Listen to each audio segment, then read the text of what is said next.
Went all in, play my cards right. Up the ante, won blackjack all night.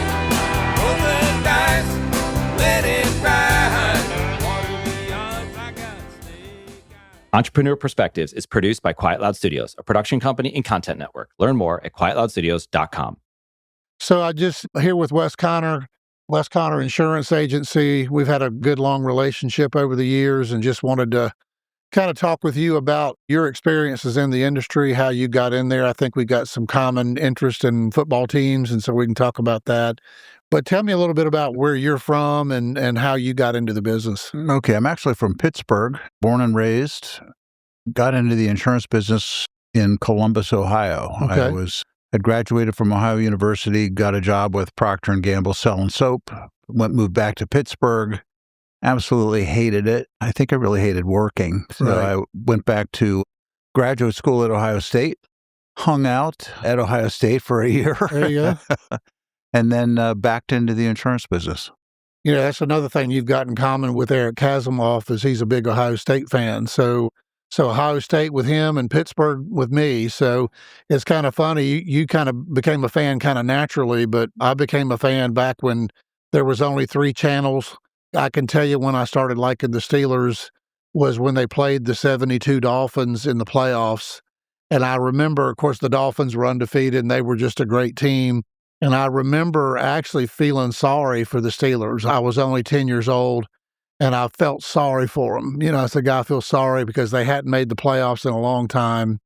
And then they got in there, and of course, the team they get to play is the Dolphins. And so that's when I started liking them. And then, of course, in the 70s was just the heyday of Pittsburgh and them winning. So I'm sure, were you there during that time? Definitely. In fact, I remember 1978, they were doing We Are Family, the Oh, yeah. Pirates, Oh, yeah. the Steelers, Penguins. Yep. It was some pretty heady days in the 70s, and hopefully we'll get a few more of those. Yeah, we're looking forward to it. Yeah, I think I told you I made my son a fan. He had a Steeler T-shirt on the day he was born. And so, in fact, we went to a game this year. And so, yeah, he's a dyed-in-the-wool Steeler fan, too. So is your son the same way? No, he's a Panther fan. Okay.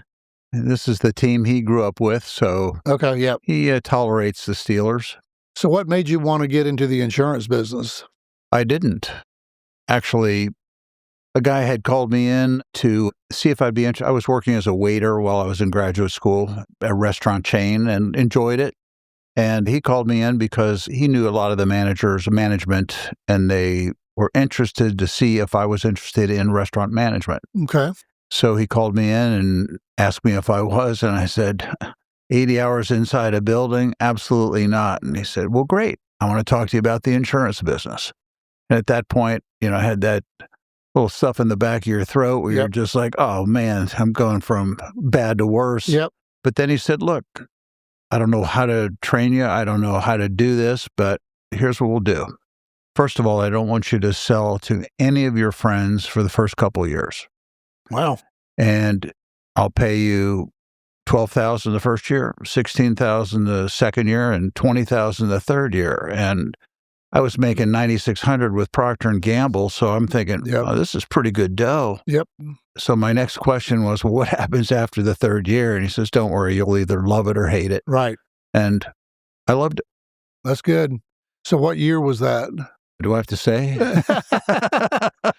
Before the 80s, right? Yeah, 1975. Okay. So this is my 51st year. Well, that's good. If you've been in this business that long, you've been successful.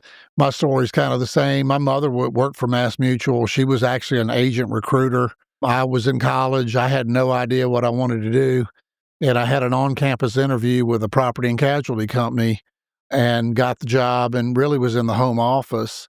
And then after about 10 years of that, kind of dipped my toe out into sales. And I mean, I went out like I didn't know anything. When I got hired by the insurance company I was hired by, I didn't even have my life license yet. So you talk about green, I mean, the first week in the industry was me getting my license, going to the class and doing the pre-licensing and getting my license. So I didn't know anything. And so I was going out seeing agents like you. And have you mostly been focused in the property and casualty since you started? Although initially, one of the first things we did, there was a life guy who was calling on our P&C agency, and he said, "Hey, I've got a deal for you. If you take this training program and sell a certain amount of policies, I'll be able to pay you a bonus and whatever. And at the same time, I'll train you how to sell life insurance." So actually, most of my sales the first year were life insurance sales. Right. Kitchen table, living room, wherever. Yeah, and that's a nice segue into something I wanted to talk about is how has doing business changed. We were just talking about how the younger generation is looking to access products. And you and I both, I did a whole lot of that too, where you were out in front of somebody at their kitchen table making that life sale or the disability sale or whatever it was. And like you said, you just told me, hey, I feel like I just can't get out of my office now because I think part of that's the way that people are buying insurance now. Absolutely. Yep. And so are you seeing more where you're just doing things through DocuSign and video conferencing and things like that? Absolutely. Our two largest clients I've never met them. Yep. And we've had one for 15 years, one for 9 years. And between them, they're spending about just under $1 million a year in premium. Right. And I've never met them. Yep. And that's kind of my experience too. And I still, when I first started, you didn't have a cell phone. I actually literally had a pager and a roll of quarters. And we would, you'd get somebody would page you and you'd run to the nearest payphone and start dropping quarters. What do you need? And that's gone from now until I take applications over the phone. I take applications on my computer. And it's like you said, it's all DocuSign. Now, it's good and bad. And, so the good news is, I've done business in the last month in Massachusetts and Florida and Georgia and Alabama, places I couldn't possibly be if I were trying to be in front of somebody. But being able to do it on the computer really does help you. But I'm like you, I still like that face-to-face contacts. I'm always enjoy when I get out in front of a client. Yeah, I miss that a lot. And, especially accounts I've had for years. Yep. They're way past insurance clients. They call you up and just, "Hey, I just need to run this by you." And next thing you know, we're not even talking insurance. We're talking about, here's what they're doing. We're talking about, how's the fishing going? What'd you catch? Yep. And see, I think that's important. I really do, to have that, and sometimes you meet somebody one time, maybe I met you one time or two times, but from then on, I know what you look like. We've had a nice conversation and I'm hooked to you, because of that relationship where we got to meet face to face. So I still think there's something to be said for that. I do too. And unfortunately, I just don't think Zoom is the same. Yep. It just doesn't seem as natural. But Eric has had to drag me into the 21st century. So he's about 12 years younger than I am. And so I'm this guy that just go get in front of agents, want to be out there in front of everybody. And then he has a different view on things because he's a younger generation. And so he gives me good perspective on, hey, there's alternate ways to get at this. And one of them is what we're doing right now is having a podcast. And it's amazing how you can connect with people through alternate methods like LinkedIn, podcast, again, video conferencing and so forth. Your son's in the business. I think you said you're in business with your brother. What got your son in the business? Was it just kind of the family business or? Well, actually, I tried not to even influence him on the insurance end. He went to the University of South Carolina for undergrad and decided he was going to major in accounting. And that's a class that I dropped 3 times. Yep. That's why I don't have an MBA. Yep, I get that. Yep. But he just thought that just was perfect for him. He got his bachelor's degree, got his master's degree, went to work for Ernst & Young, then Jones Lang and LaSalle after that, and realized that we were in the heart of the DEI thing. Oh, yeah. And as he put it, he said, I just don't have any points to score with the way they're promoting people. That's right. I'm really just disenchanted with the whole thing. Right.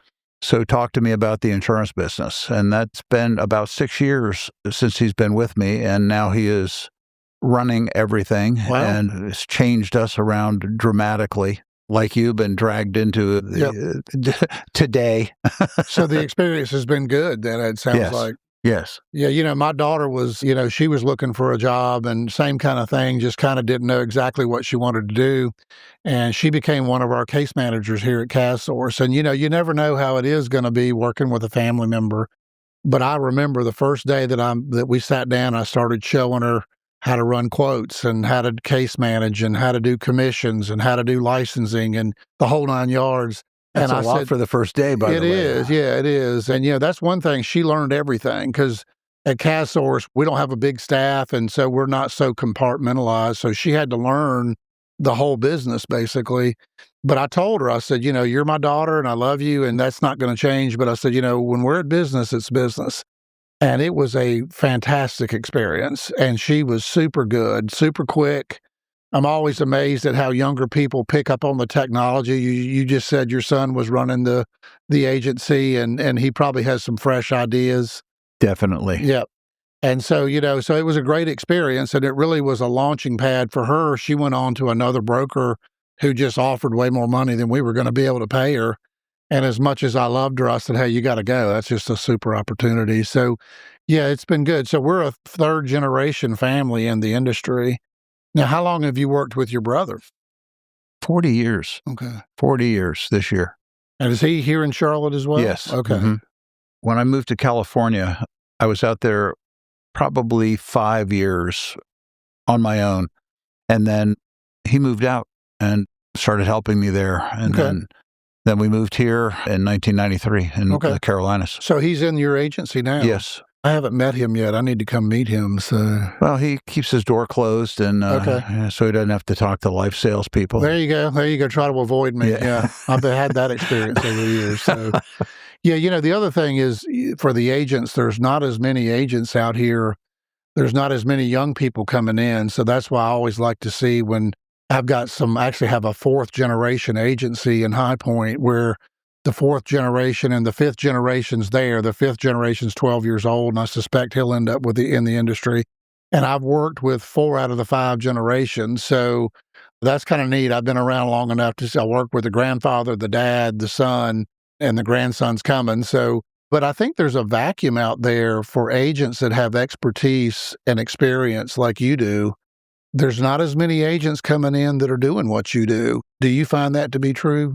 For us, it's very difficult to hire people. We've been struggling to hire, and we need to hire more. Yep. And people just don't really, first of all, they don't understand the insurance business. Right. And quite frankly, I had no clue at the beginning, and I find that I learn every day, and it's changing consistently. Mm-hmm. So that even if you found a way that's working very well, you can find that tomorrow it's no longer going to be effective. Right. And you have to do something different. Exactly. But that's part of what's exciting about it. It gets so boring that you're just a robot. Right. Yeah, and I just, I was thinking today on the way down here, there's a real opportunity, particularly on the life side. There's not many pure, unless you're a New York Life or a Northwestern Mutual agent or Mass Mutual, there's not that many pure life insurance agents out there anymore. I mean, maybe their core business is the property and casualty, or their core business is the health insurance, the benefits, and then they're selling life insurance as it comes to them. But there's not as many agents that are coming in saying, hey, I'm a life guy and I'm going to sell life insurance, or I'm going to sell disability insurance. So I think for me, even though I'm 61, I think there's endless possibilities out there, because as we move forward, there's not as many people that have that expertise that we have. I have some agents that they don't even want to mess with the life insurance, and so they'll end up just saying, hey, you take it and let it be your case. And so that, I've had that experience. And so, well, you've helped me on a lot of cases that I've done the same thing, Yep, just take care of it. Yeah. We have it. They need it. Yep. Mitch. Yep. And that's it. And so that's where, like you and I have had a really good relationship with talking with clients and getting them what they need. And between your relationship with them and then the knowledge that I have about the particular products, that's kind of the idea for us to work together, and we could be a valued resource to you. So, absolutely. yep. And we need to really expand that, actually, Mitch, because we're leaving too much money on the table. Right. And, what I always tell agents is, your customers are buying these products from somebody, and maybe they're getting it online. A lot of people think if I go online, it's going to be less expensive. Everybody gets quoted preferred rates online. If you go out online, that's not always what you end up getting because you do have to qualify. And so having somebody to navigate that process with them. The other thing that we do, Eric and I have been talking about, is we help a lot of clients with claims. And I don't know in your world if the claims process has gotten more difficult. Have you found that to be the case? Well, it's more difficult because a greater percentage of the claims now involve lawsuits and legal representation. Right. And, the client gets a 30-page document sent certified mail, that we're accusing you of everything under the sun. Right. And just give us your insurance company's name and we'll talk to them. Right. But we're willing to negotiate. So, absolutely.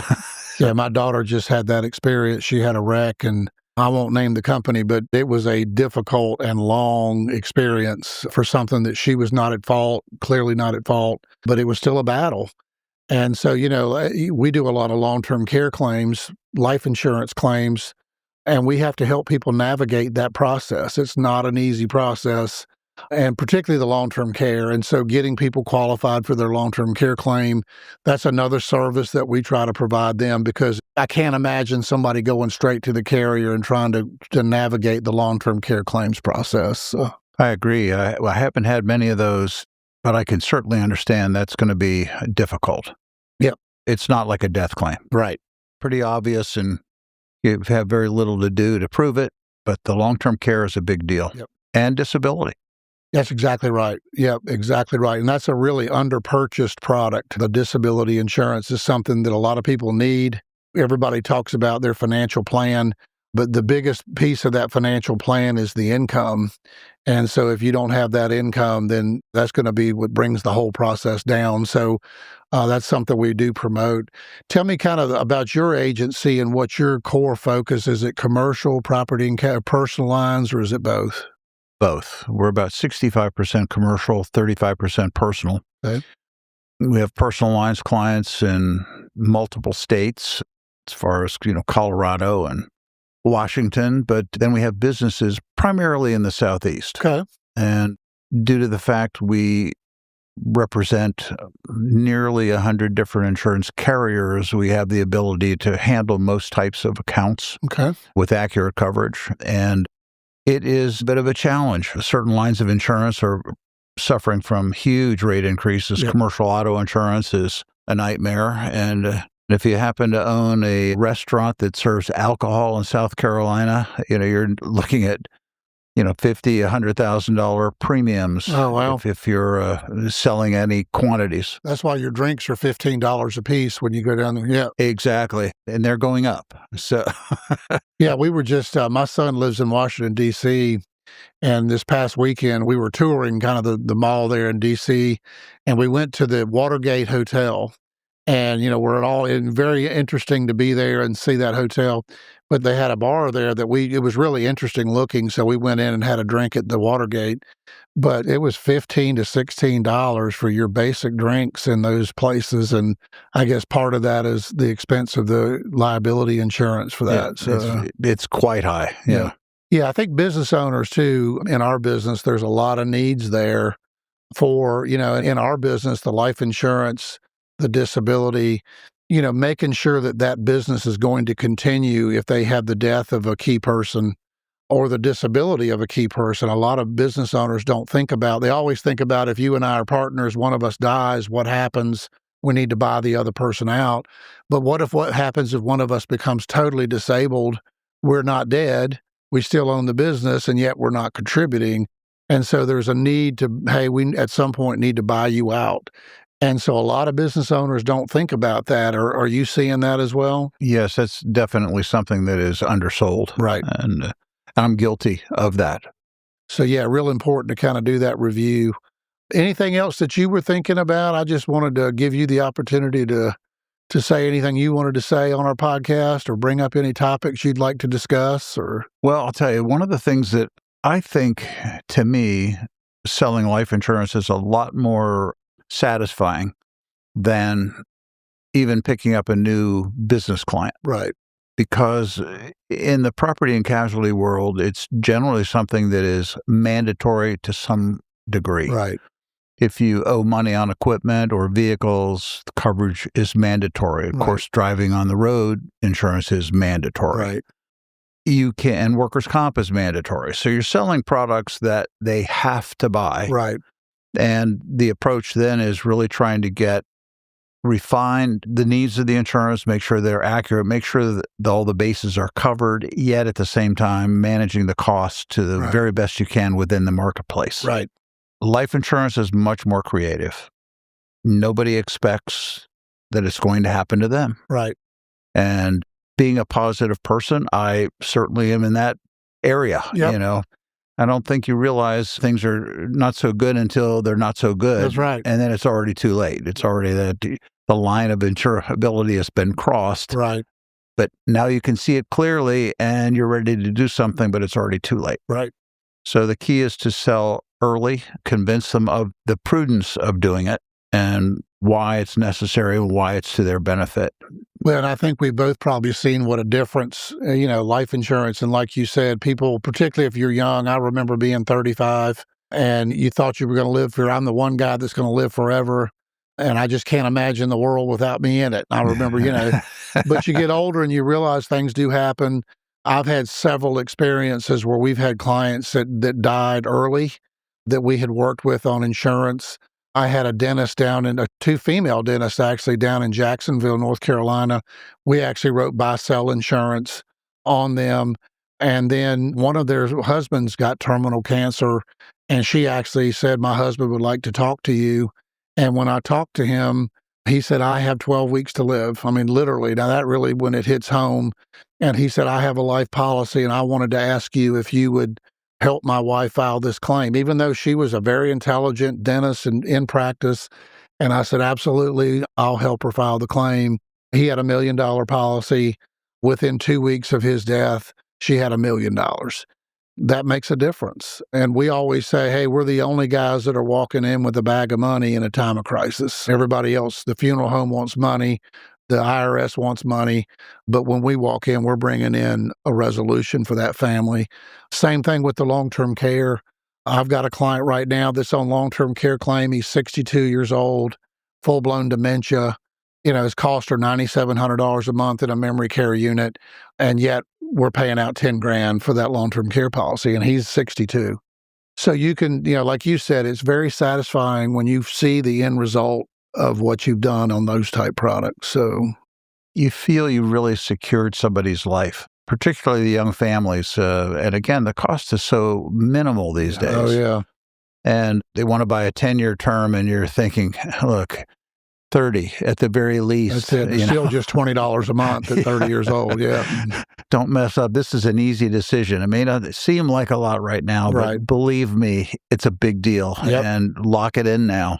And I think people are doing a little bit better that way, but it's still hard to get people to purchase life insurance. Well, and you kind of hit on it too, was the cost of, everything seems like it's expensive these days, but everybody's homeowner's insurance is going up and all the issues around insuring roofs that are too old. And then, like you said, the commercial auto stuff is really expensive. And so trying to squeeze in that life insurance sale is just another expense that they're looking at. And so anything we can do to help them get that done, it would be really great. I think it's the best thing we can do. Yep. And then the last thing I wanted to mention, of course, I just mentioned long-term care, but really, I always ask people, what's your strategy for not getting older? People talk about strategies, education strategy or retirement strategy, but what's your strategy for not getting older? And so that's where the long-term care can come in. Well, I'm definitely getting to the gym more frequently than I used to. Yep.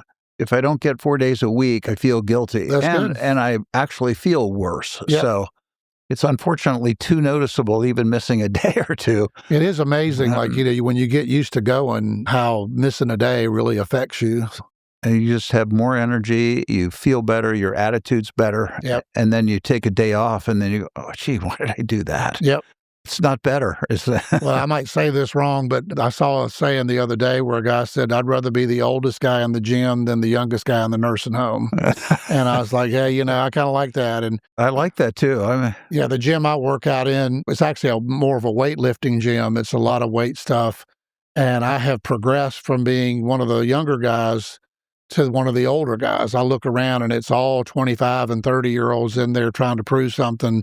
But I said, yeah, you know what? I'd rather be the old guy in here every day, and trying to stay in shape like you do. So, well, I'm actually motivated by the gym that I go to. There's some guys there that are close to 90, and they've got washboard stomachs. Yep. Now, there's still a little extra skin and all that stuff on there. Yep. But I'm incredibly impressed by how good a shape some of these people are in. That's amazing. Yep. There's a lot to aspire to. That's it. One of our companies has a wellness program as part of their life insurance. And I was talking to this gentleman, and he's 66 years old, and he does karate. Very slim guy, very flexible. Like he was talking about the flexibility of doing karate because you're moving. But he said, I liked what he said. He said, you can't start an exercise program at 66. He said, you have to have been doing that from the time that you were younger to 66 because you're maintaining that flexibility and maintaining that conditioning. And he said, it's very hard to start at 66 when you haven't done that. So, that's all part of our industry too. The healthier you are, the less expensive your life insurance rates are, the less expensive your disability rates are. And now your health insurance. A lot of companies are giving you credit for staying in shape for health insurance. So that's a good topic to talk about. So certainly the right direction. Absolutely. Well, I think this is a good time to start. I really appreciate you coming in today. Thank you, Mitch. And we could do this again if you'd like to. Love to. Thanks so much. Thank you. I appreciate it. Thanks for listening to Entrepreneur Perspectives. This show is produced by QuietLoud Studios, where we create podcast writing and original media. Learn more at QuietLoudStudios.com.